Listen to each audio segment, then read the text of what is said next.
Hello everybody, my name is Abigail Sepsic and I'm here today to talk to you about my personal learning philosophy. Now before I go into higher education in my view, I wanted to point out that there's usually two different views when it comes to higher education.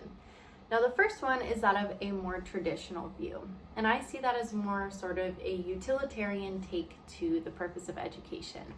It's usually an individual going to school in order to acquire a certain skill set or obligations in order to work at a certain job. It's very specialized. It's sort of a means to an end to get a job.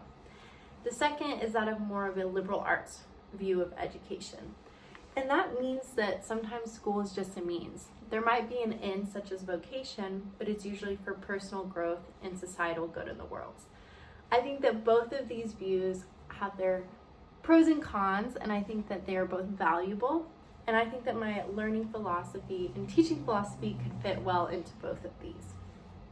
That being said, I like to think of education as a tree.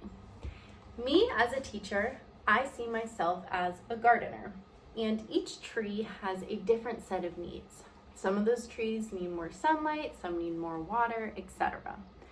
And as a teacher, my role is to be able to help see how that tree can best thrive. That being said, everyone usually has the same basic needs. That's fulfilled within grade school and elementary school. That's making sure that the tree is firmly rooted so that they have the capacity and foundation in order to go into those higher branches, which I see as higher education.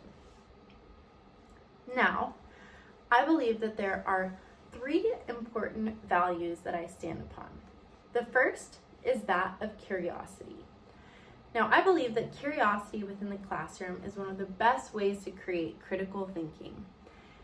And that is, it requires the students to be active participants within their own learning.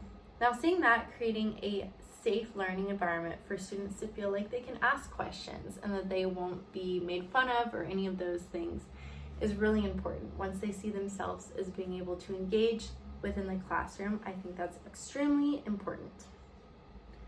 Number two is that of respect. Now, I think respect flows both ways within a classroom.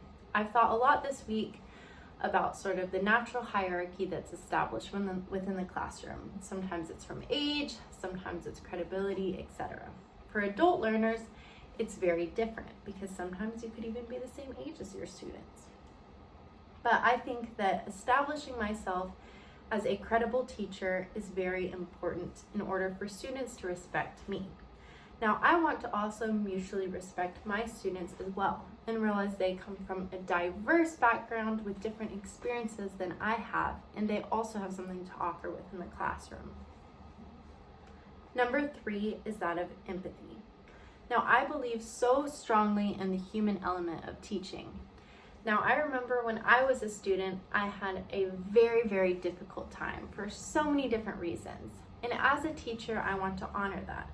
Some students are naturally great learners, and sometimes it depends on the environment. And I believe that those different trees often require different care. And as a teacher, I want to be able to be empathetic to students that might need extra help. And I want to be able to do that to show that they're capable of learning, they are valuable, and they have a lot to offer as students. Next point is that of describing the learning environment. Again, I talk a lot about this tree, but I think that it's a great analogy for sort of explaining how we can create growth within the classroom. I believe that collaborative work environments and reflective discussions are a great way to foster not only critical thinking, but a community within that classroom as well. I think that a great practical way for this to be established is for students to often take tests about the various learning styles that they have. This can be completed in the classroom or outside of it. But as a gardener, this is a great way for me to be able to be flexible within the classroom to cater to each individual student's needs. A great way to do that is you can do that online or in person as well. Creating phone calls in open office environments is also a great way to be able to continue these values. My plan for my personal growth as a teacher as well is to remember that teachers are also always students. I hope to never be the smartest person in the room and realize that I can learn from every single person I meet. I want to remain open and implement my teaching philosophy into my own everyday life so that I can be able to always grow and learn myself. Thanks so much for listening.